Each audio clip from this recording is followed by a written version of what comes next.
Hola, bienvenidos a iCafé Online.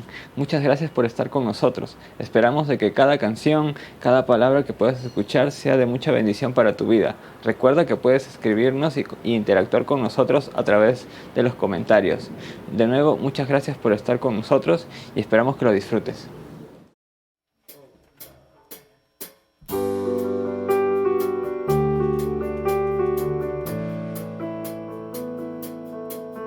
Tu reino, la oscuridad venció. Llenas de color todo el mundo con tu salvación. Traes libertad a este lugar. Con tu resplandor las tinieblas se disiparán. Su trono él dejó, su amor me alcanzó, el infinito Dios, mi Salvador. A Jesús seguiré, pongo en él mi mirada, veo su gran amor, canto sus alabanzas. A Jesús seguiré.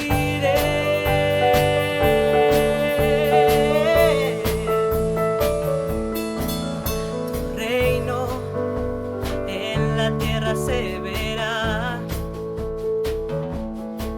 Con tu esperanza la creación alumbrarás.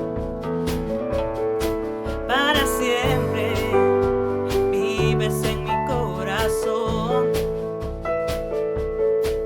Ya no hay temor, vida encuentro en su perfecto amor.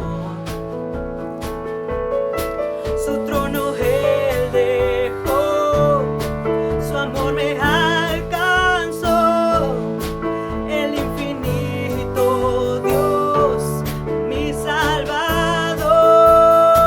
A Jesús seguiré, pongo en él mi mirada, veo su gran amor, canto sus alabanzas. A Jesús seguiré.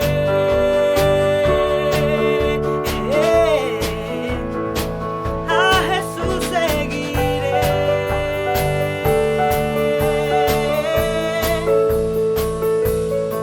Su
viernes 12 de enero del año 2007, a las 7:51 de la mañana, un hombre vestido con jeans, un polo y una gorra se acomoda en la estación del metro en Washington, D.C.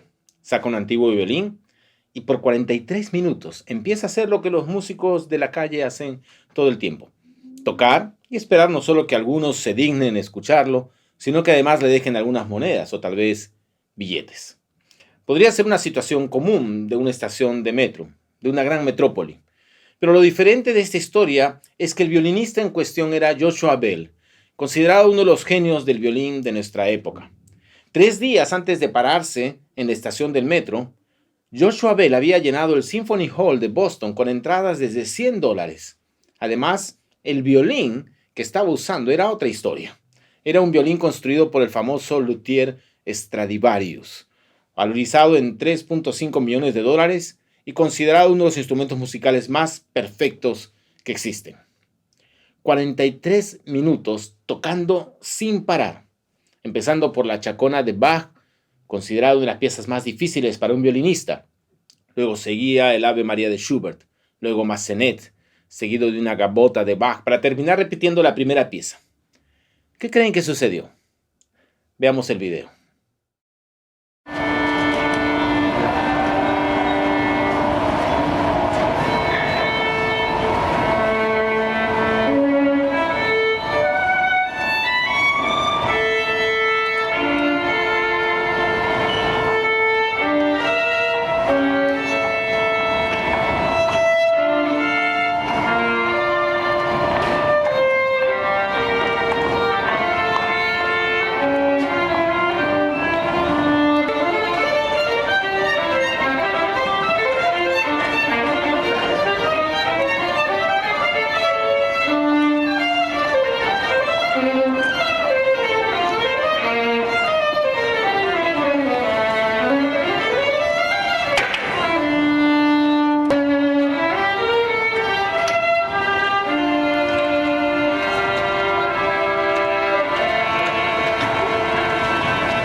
$1,097 personas pasaron por donde Joshua Bell tocaba.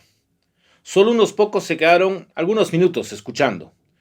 Una sola lo reconoció casi al final y le dejaron en total de propina $32. ¿Será posible que algo tan bello y extraordinario ocurra delante de nosotros y no nos demos cuenta? ¿Podemos estar tan distraídos que no nos demos cuenta cuando algo increíble ocurre y simplemente lo dejamos pasar? Aunque parezca increíble, la respuesta es sí. Y ocurre con más frecuencia de lo que quisiéramos reconocer. Y la historia de hoy es la de 2 personajes que fueron incapaces de darse cuenta de quién estaba con ellos. Podían sentir algo especial, algo en su interior, pero no se dieron cuenta de qué era. Bienvenidos a iCafé, donde estamos en nuestra serie Jesús en el camino. Y esta historia que vamos a ver ocurre literalmente en el camino a Emaús. Ocurre varios días después de lo que conocemos como la Pasión de Cristo. Jesús es encarcelado por medio de un complot tramado por los fariseos religiosos judíos, es llevado a los tribunales romanos, es azotado, condenado a la muerte en la cruz. La sentencia se lleva a cabo y Jesús entrega su vida en el madero. Es sepultado en un sepulcro nuevo que José de Arimatea cede para Jesús y la oscuridad se asoma sobre sus seguidores. Muchos huyen, otros le niegan, como Pedro. Y lo que parecía ser el inicio del reino prometido de Dios, la liberación de Israel de la opresión, se convierte en un momento de confusión para sus seguidores. Han pasado ya 3 días y están atemorizados. ¿Vendrán los romanos tras ellos? ¿Es esto todo? ¿Se acabó la aventura con Jesús? ¿Cómo te sentirías tú en lugar de ellos? Y en medio de todos estos pensamientos ocurre el milagro de la resurrección. No es el tema central de hoy, pero como saben, son las mujeres las primeras en descubrir este milagro y encontrarse con Jesús. Pero en aquellas épocas el testimonio de las mujeres no era exactamente el más fiable en esa sociedad machista. Así que lejos de dar claridad, trae más confusión a sus seguidores. Y es en ese contexto que estamos explicando que ocurre lo siguiente. Y vamos al Evangelio de Lucas, capítulo 24, versos 13 al 16. Miren lo que dice. Ese mismo día, 2 de los discípulos se dirigían a una aldea llamada Emaús, distante unos 11 kilómetros de Jerusalén. Mientras iban hablando de los recientes acontecimientos, conversando y discutiendo entre ellos, Jesús mismo se les acercó y se puso a caminar a su lado. Pero tenían los ojos tan ofuscados que no lo reconocieron. Emaús. Emaús era una pequeña villa, no era una ciudad grande, estaba a unos 11 kilómetros de distancia. Eso podría tomar, dependiendo del ritmo, unas 3 horas de caminata. Y mientras caminaban toda esa distancia, hablaban de todo lo que había pasado. Y dice que incluso estaban discutiendo entre ellos, porque la confusión siempre nos lleva a las discusiones. Cada uno seguramente tendría su versión o interpretación de lo que había pasado. Para empezar, ni siquiera sabemos para qué iban a Emaús. ¿Sería que estaban de regreso a su pequeña ciudad? ¿Estarían tratando tal vez de regresar a su vida cotidiana luego del fiasco del Mesías que había sido crucificado? ¿Estarían huyendo? No lo sabemos. Lo que sí sabemos es que cuando atravesamos crisis y dificultades, confusión y desesperanza, a veces discutimos, hablamos, caminamos o incluso corremos. A veces nos colocamos en piloto automático y seguimos adelante como en estado de shock. Y algo así les pasaba a ellos. Y en medio de toda esa situación, Jesús mismo se les acercó y se puso a caminar a su lado. Pero como dice el pasaje, tenían los ojos tan ofuscados que no lo reconocieron. Esta es una imagen surrealista, porque están hablando de Jesús. Están posiblemente especulando sobre su muerte, sobre las historias que las mujeres han contado, confundidos y confusos, y de pronto Jesús mismo se puso a caminar a su lado. Es interesante cómo lo menciona Lucas. No es que se les apareció, no es que venía en dirección contraria, no es que se cruzó con ellos, se puso simplemente a caminar a su lado. Y qué descripción tan maravillosa de lo que hace Jesús en nuestras vidas. Él camina a nuestro lado, Él camina junto a nosotros, no nos deja solos. Aun cuando pensamos que estamos atravesando las tormentas de esta vida solos, Él está allí caminando junto a ti, junto a mí. Por eso es que me encanta el Jesús del camino. El Jesús del camino no es un Jesús lejano o ajeno. Jesús camina junto a nosotros. Pero estos discípulos tenían los ojos tan ofuscados que no lo reconocieron. Así como más de 1000 personas no pudieron darse cuenta que uno de los violinistas más virtuosos del planeta estaba tocando para ellos allí en la estación del metro, de la misma manera, pero en una dimensión obviamente mucho más grande, estos discípulos, seguidores de Jesús, no se dieron cuenta que el protagonista de sus conversaciones y discusiones estaba junto a ellos. Tenían los ojos ofuscados. ¿Ahora qué significa esto? Significa que sus ojos estaban como velados. No podían ver claramente. Algo los afectaba. Algo afectaba su visión. A pesar de tenerlo allí, a Jesús a su lado, no lo veían realmente? ¿Será que el efecto, el shock de haberlo visto azotado y ensangrentado, desgarrado en el madero, ha quedado tan grabado en sus retinas que esa es la única imagen de Jesús que tienen ahora? Son incapaces de ver claramente las cosas, de darse cuenta que Jesús ha resucitado. Piensa un instante en tu propia vida. ¿Qué está ofuscando tu visión? ¿Los problemas? ¿Las dificultades? ¿Las presiones de la vida? Todas esas cosas no nos dejan ver la realidad de un Jesús que camina a nuestro lado. Y lo curioso es que estando Él con nosotros, le llamamos y aún incluso reclamamos su presencia. Recuerdo una canción de Luis Alfredo, un compositor uruguayo, si no me equivoco, que vive en España, que me impresionó mucho la primera vez que la escuché. La he comentado seguramente antes. Y déjame leerte un poco la letra, porque está escrita a la usanza de los salmos de la Biblia, donde el compositor abre el corazón de lo que está sintiendo y se lo dice a Dios. En esta canción, Luis Alfredo dice lo siguiente, hablándole a Dios. Estoy pensando en ti, estoy mirándote con los ojos de la fe y te veo a lo lejos, porque mi fe no alcanza para tenerte cerca. Estoy buscándote, estoy llamándote, te necesito tanto, pero tú estás tan lejos que no oirás mi llanto, aunque yo grite tanto. No sé qué voy a hacer. Desde que te fuiste lejos, la vida se terminó. Tal vez todo fue un sueño, tal vez tan solo fue un sueño, y es hora de despertar. Pero recuerdo bien tus palabras ayer hablándome al oído. Me dijiste algo así como, siempre estaré contigo.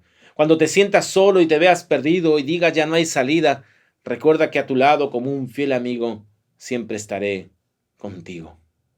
Señor, perdóname, porque tan pronto he dudado, porque tan pronto dudé. Señor, quiero volver. No fuiste tú quien marchaste, he sido yo quien marché. Y estos discípulos estaban tan preocupados, tan confundidos con lo que venía sucediendo que no podían ver a Jesús caminando a su lado. Y mira lo que pasa a continuación. Ahora vamos a Marcos 24, 17 al 18. Dice así. Entonces Jesús les preguntó, ¿qué es eso que discuten mientras van de camino? Se detuvieron con el semblante ensombrecido y uno de ellos, llamado Cleofás, le contestó, seguramente tú eres el único en toda Jerusalén que no se ha enterado de lo que ha pasado allí estos días. Jesús dialoga con ellos y les pregunta sobre lo que están hablando y dice que se detuvieron con el semblante ensombrecido. Esto nos muestra además la profunda conmoción en que se encontraba y entonces nos enteramos que uno de ellos se llama Cleofás y es el que le dice a Jesús, oye amigo, ¿en qué planeta vives? ¿No tienes Facebook? ¿No tienes Twitter, Google News, Instagram? ¿No has visto las noticias? ¿En qué mundo estás viviendo? Y Jesús, como suele hacerlo, le da más cuerda todavía a ellos, no los corta, le da más cuerda y les pregunta, pues, ¿qué ha pasado? Pues, ¿qué ha pasado? Y entonces ellos sueltan todo lo que llevaban dentro. Se desfogan totalmente, le abren el corazón a este extraño, o al menos eso es lo que ellos en ese momento creían. Fíjate lo que dice, vamos a los versículos 19 al 24. Dice así, le dijeron, pues lo de Jesús de Nazaret, que era un profeta poderoso en hechos y palabras delante de Dios y de todo el pueblo. Los jefes de nuestros sacerdotes y nuestras autoridades lo entregaron para que lo condenaran a muerte y lo crucificaran. Nosotros teníamos la esperanza de que él iba a ser el libertador de Israel, pero ya han pasado 3 días desde que sucedió todo esto. Verdad es que algunas mujeres de nuestro grupo nos han desconcertado, pues fueron de madrugada al sepulcro y al no encontrar su cuerpo volvieron diciendo que también se les había aparecido unos ángeles y les habían dicho que él está vivo. Algunos de los nuestros acudieron después al sepulcro y lo encontraron todo tal y como las mujeres habían dicho, pero a él no lo vieron. Estos hombres, sus discípulos, le cuentan lo que había pasado con Jesús, al propio Jesús, y le hablan de la desilusión que tenían. Y es muy gráfico. Teníamos la esperanza de que él iba a ser el libertador de Israel. Qué fuerte, ¿no? Teníamos la esperanza de que él iba a ser el libertador de Israel. Teníamos. Ya no la tienen. La han perdido. Y aparecen todas estas terribles palabras que empiezan con D: desilusión, desaliento, desánimo, desesperanza, derrota. Todas las desgracias parece que empiezan con D ahí. Y cuando las cosas no salen como esperábamos, perdemos la esperanza. Lo peor de todo es que cuando esto sucede, distorsionamos la imagen de Dios. Olvidamos sus promesas. Olvidamos quién es Él. Perdemos la perspectiva de las cosas. Y nos pasa constantemente. Y cuando has perdido la esperanza, ni siquiera las buenas noticias te saben a buenas noticias. Porque las mujeres les contaron sobre la tumba vacía y este anuncio angelical acerca del Jesús que estaba vivo. Y lo único que logró esa noticia fue desconcertarlos. Hasta allí llegó. Nos han desconcertado, dijeron. Aquí posiblemente hay que añadirle pues ese peso cultural que les mencionaba de creerle a las mujeres en esos tiempos. No las tomaban tan en cuenta. Para esa cultura la mujer no era un testigo válido. Y entonces mira lo que dice a continuación, versículos 25 y 27. Entonces Jesús les dijo: qué lentos son ustedes para comprender y cuánto les cuesta creer lo dicho por los profetas. ¿No tenía que sufrir el Mesías todo esto antes de ser glorificado? Y empezando por Moisés y siguiendo por todos los profetas, les explicó cada uno de los pasajes de las Escrituras que se referían a él mismo. Este extraño, que así lo veían con sus ojos ofuscados, estaba ayudándoles a abrir los ojos, pero lentamente. No sean lentos, por favor. ¿No pueden comprender lo que está pasando aquí? Y les empieza a explicar las Escrituras. Recuerda que era un largo camino, son varias horas. Así que yo calculo que Jesús fácilmente empezó a hablar y hablar y no paraba. Y ellos estarían como esponjas recibiendo las palabras de Jesús. Y eso nos recuerda que en medio de las tormentas de la vida, de nuestra confusión, que es tan natural, porque aceptémoslo, no importa cuánto tiempo tengas como seguidor de Jesús, hay momentos, hay circunstancias que te desconciertan, te confunden. Pierdes la claridad y puedes perder la esperanza. Y Jesús sabe bien que luchamos en nuestras mentes para lograr entender las cosas. Y es allí que necesitamos escuchar su voz, escuchar sus palabras, volver a la fuente de vida. Decir aquella famosa frase de otro discípulo, Simón Pedro, cuando Simón Pedro le respondió en Juan 6 y le dijo: Señor, ¿a quién iremos? Tú tienes palabras de vida eterna. Él conoce nuestras preocupaciones, tal como conocía las preocupaciones de estos dos discípulos. Y al llevarlos a la palabra de Dios, les está diciendo: ¿no se dan cuenta que tengo todo en control? ¿No se dan cuenta que todo está escrito? Dios es soberano y aunque no entendemos las causas, los motivos, las razones por nuestra incapacidad de comprender todas las cosas, por encima de todo sabemos que hay un Dios que controla la historia y que sigue siendo Dios. Mira lo que pasó luego, versículos 28 y 29. Cuando llegaron a la aldea, a donde se dirigían, Emaús, Jesús hizo ademán de seguir adelante, como que se iba. Pero ellos le dijeron, insistiendo mucho: quédate con nosotros, porque atardece ya y la noche se echa encima. Ya el recorrido ha terminado. Están llegando a su destino, pero no quieren separarse de este hombre que les habla con tanta claridad, que de pronto ha despejado sus dudas, que los ha ayudado a entender los propósitos de Dios de una manera diferente. Y entonces mira lo que pasa, versículos 29 y 30.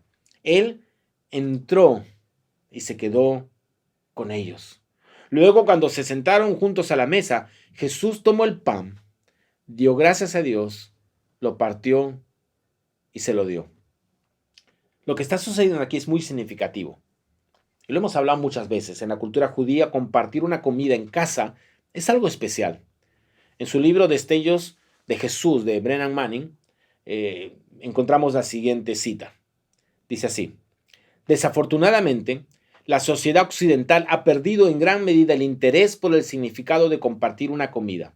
En Oriente, compartir una comida con alguien es un símbolo de paz, confianza, hermandad y perdón. Aquella mesa compartida es la vida siendo compartida. Decirle a un judío ortodoxo: me gustaría cenar contigo, es interpretado como: me gustaría entablar una amistad contigo. Qué bonito, ¿no? Incluso hoy en día, Miembros del judaísmo ortodoxo fácilmente compartirán un café contigo, pero al extender una invitación a cenar te dicen, ven a mi Mikdash Me'at, mi pequeño santuario, mi mesa, y celebremos la experiencia más hermosa que la vida puede darnos, la amistad. Y es ese nivel de intimidad, de comunión, lo que están estos hombres experimentando con Jesús. No solo les está instruyendo con sus palabras, sino que les muestra que Él quiere ser su amigo, que hay un vínculo especial con ellos. No en vano, gran parte del ministerio de Jesús estuvo alrededor de la mesa y de las comidas, incluso con aquellos que otros no comerían, los pecadores, despreciados, rechazados, marginados. Jesús nos invita a todos a su mesa. La invitación de Jesús no es para unos cuantos, es abierta, es inclusiva por definición, rompe barreras sociales, prejuicios y diferencias. Jesús nos invita a todos. Y como iglesia, tenemos la gran oportunidad de seguir esa tradición de Jesús, porque Él mismo nos encargó que siguiéramos sus pasos, su manera de relacionarse con los demás en la mesa. La comunión es eso, la comunidad es eso, relacionarnos unos con otros, no porque somos iguales, sino más bien porque en medio de nuestra diversidad estamos unidos por un vínculo mayor que es el amor de Dios que se ha derramado sobre nuestras vidas. Jesús tomó el pan, dio gracias a Dios, lo partió y se lo dio.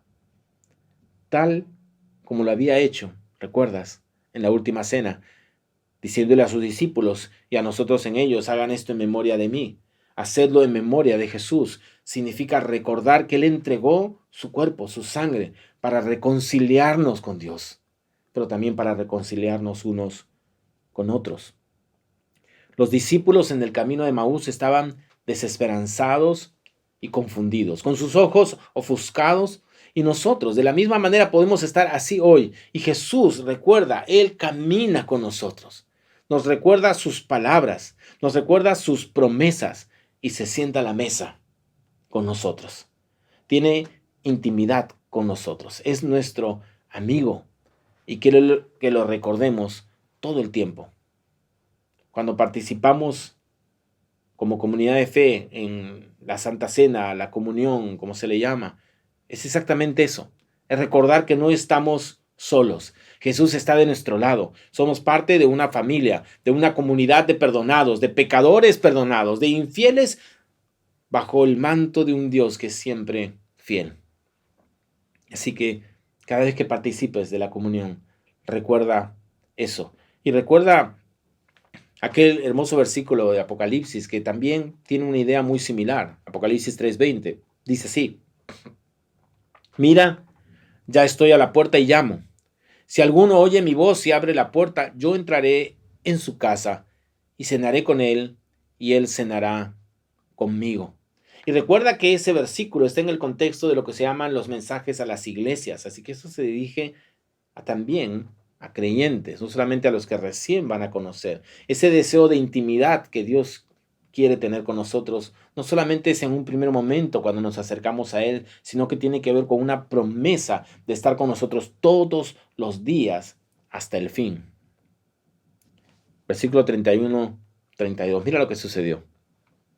En aquel momento se les abrieron los ojos y lo reconocieron, pero Él desapareció de su vista. Entonces se dijeron el uno al otro: ¿no nos ardía ya el corazón cuando conversábamos con Él por el camino y nos explicaba las Escrituras? Algo increíble sucede cuando tenemos esta comunión con Dios, cuando aceptamos su invitación, cuando nos hacemos sus amigos. Nuestros ojos se abren y le reconocemos. Cambia tu manera y mi manera de ver la vida, de ver las circunstancias, incluso los problemas y las crisis. No digo que desaparecen como por arte de magia, pero ahora las vemos de manera diferente. Ahora podemos ver y darnos cuenta que Jesús está a nuestro lado, que no estamos solos, aun cuando sentíamos o creíamos estar solos. Y cuando finalmente ellos lo reconocieron, Él desapareció de su vista. Pero eso ya no importa. Ya no es necesario verlo con los ojos físicos, porque ahora saben de verdad que Él ha estado allí todo el tiempo. Y ahora podemos confiar y descansar en Él. Lo que se dice en el uno al otro al final es algo que es extraordinario, es revelador. El versículo 32 dice: ¿no nos ardía ya el corazón cuando conversábamos con Él por el camino y nos explicaba las Escrituras? Qué interesante, ¿no? Aunque nuestros ojos estaban ofuscados por los problemas, por la angustia, como los de ellos, ¿no nos ardía ya el corazón? ¿No había algo que latía dentro de nosotros? ¿No podías sentir que había algo diferente en Él? ¿No percibías acaso lo que estaba pasando? Y tal vez tú estás escuchando esta historia, este relato de Jesús. Posiblemente has leído porciones de las enseñanzas de la vida de Cristo, o alguien te ha hablado del Evangelio, has escuchado en algunas oportunidades, y hay algo que arde en tu corazón, y sabes que hay algo allí, algo que no puedes explicar. Déjame decirte que es Jesús tocando tu vida. Lo único que tenemos que hacer es aceptar la invitación de Jesús. Él quiere salvarte, Él quiere enseñarte, Él quiere ser tu amigo. Y si tú eres tal vez alguien que un día le abrió su vida a Jesús, recuerda que es muy fácil dejar que nuestros ojos se ofusquen nuevamente, perder la visión y dejar de ver con claridad. Estos dos hombres eran discípulos, no eran extraños al mensaje de Jesús. Y sabes, estamos rodeados de cosas y circunstancias que pueden enceguecernos, dañar nuestra visión y hacernos olvidar que Él, Jesús, camina con nosotros. Pero hoy podemos cambiar y decir finalmente: puedo ver quien camina conmigo. Escucha esta canción que sería una manera de, en música, expresar lo que estos discípulos o alguno de ellos sintió y experimentó, y que también es lo que podemos experimentar nosotros.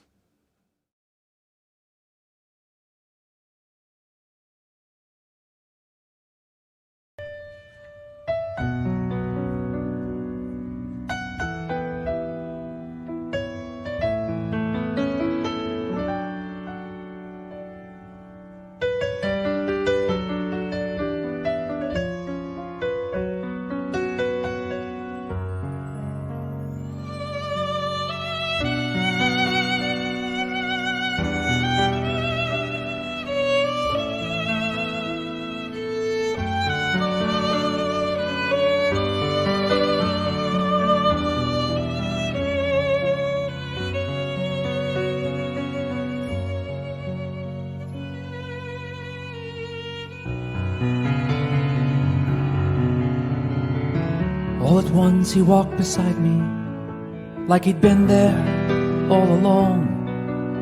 Not a stranger, but a father who can sense when something's wrong. And he answered all my questions, and he understood my fears that somehow vanished now that he was here. Can't you see who walks with you? Can't you hear who speaks your name? Can't you sense something stirring in your heart? How his words rang strong and true, like a once familiar strain. Can the paths we follow from now on be the same?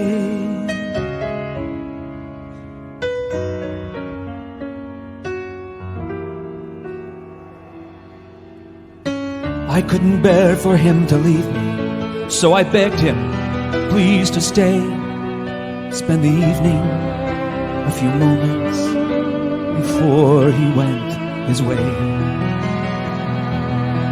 Then like a host, he stood and blessed me, broke the bread and poured the wine. Then I knew there was something there I recognized. Yes, I can see who walks with me. I can hear who speaks my name. I can sense something stirring in my heart. How his words rang strong and true, like a once familiar strain. And I know I'll never be the same. I can see. And from that moment in time, I felt the emptiness subside, and all the wonder of his glory shining through. And for the first time in my life, I really looked into his eyes and saw eternity, and suddenly I knew.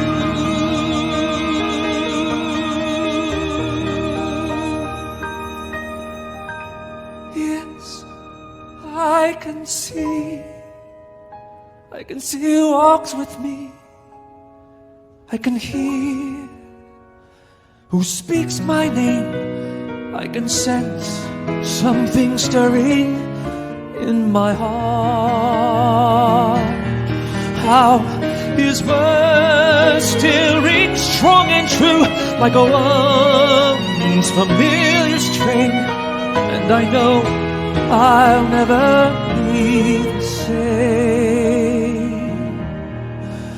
I can see.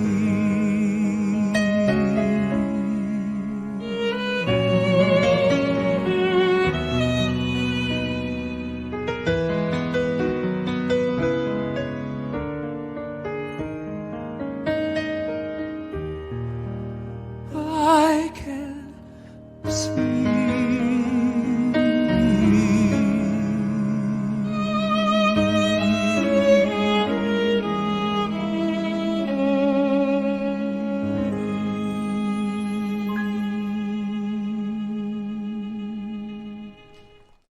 Vamos a orar. Señor, te agradecemos porque podemos ahora entender que tu promesa de no dejarnos solos es tan real, tan verdadera. También reconocemos que muchas veces nos hemos sentido solos, nos hemos sentido confundidos, que nuestra visión se ha ofuscado. No hemos podido ver las cosas con claridad. Permítenos en esos momentos de la vida oír tu voz claramente. Ese dulce susurro que nos dice que tú estás con nosotros, que nunca nos has dejado realmente. Permítenos disfrutar de la comunión que tú anhelas tener con nosotros. No podemos llegar a entender, llegar a comprender que tú quieras ser nuestro amigo. Pero eso es lo que tú nos has dicho, que ya no nos llamarías siervos, sino amigos. Gracias por tu amistad. Y gracias porque podemos ahora más claramente saber que aquello que latía dentro de nuestros corazones no era otra cosa que tu mismo espíritu trabajando en nosotros, convenciéndonos, atrayéndonos hacia ti. Señor, queremos ser sensibles a tu voz, vivir contigo y vivir para ti. Gracias, Señor. Te amamos y te damos gracias por ser nuestro Padre. Gracias porque tú caminas con nosotros todos los días y nunca nos dejas. En el nombre de Jesús. Amén. Amén.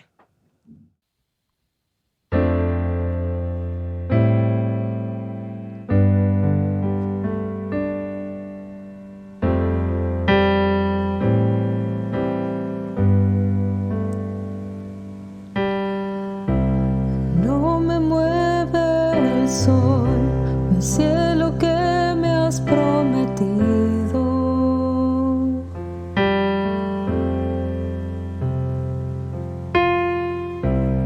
No me mueve el dolor o el castigo tan temido.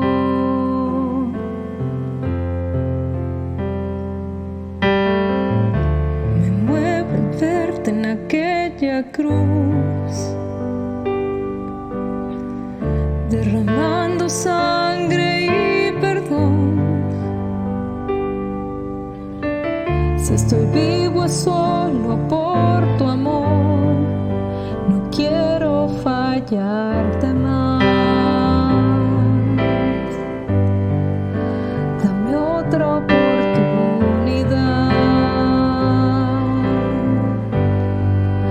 Me mueve tu amor,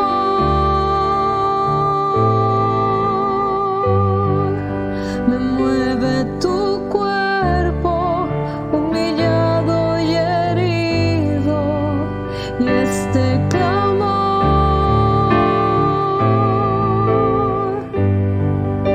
desde un corazón que clama arrepentido. Me mueve tu sangre, me mueve tu sangre.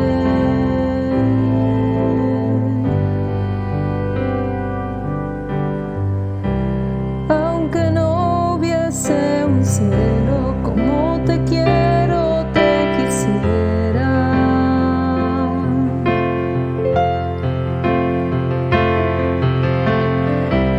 Y si no hubiese infierno, como te temo, te temiera.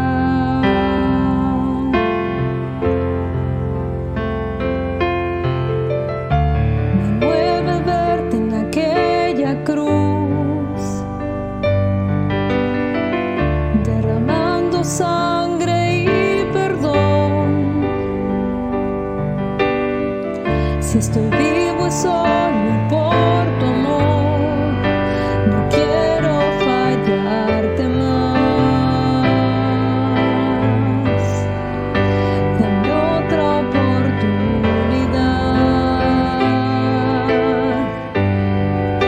Me mueve tu amor, me mueve tu cuerpo humillado y herido, y este clamor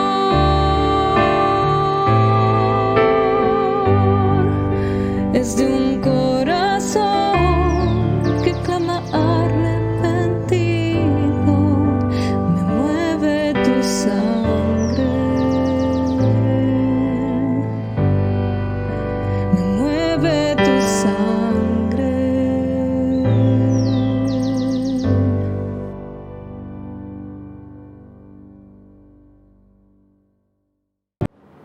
Muchas gracias por estar con nosotros. Recuerda que puedes seguirnos a través de nuestras redes sociales como iCafé Iglesia. Además, también tenemos un correo electrónico. Recuerda también de que ya tenemos reuniones presenciales en el distrito de Barranco, así que si estás por Lima, puedes acompañarnos a partir de las 11:30 de la mañana. También te hago recordar de que tenemos un link para pedidos de oración y acción de gracias, y además que tenemos un día especial para poder orar uno por otro. Esos son los días jueves a las 7:30 de la noche. Si quieres información de cómo poder unírtenos, también escríbenos a las redes sociales o al correo electrónico. También, si es que deseas tener algún tipo de información sobre nuestros eventos culturales, puedes tener todo ello a través de las redes sociales de iCafé Lima. Ahí podrás encontrar noticias sobre conciertos, exposiciones de pintura, en fin, todo tipo de actividades. Muchísimas gracias por haber compartido este tiempo con nosotros y esperamos de que tengas una maravillosa semana. Dios te bendiga.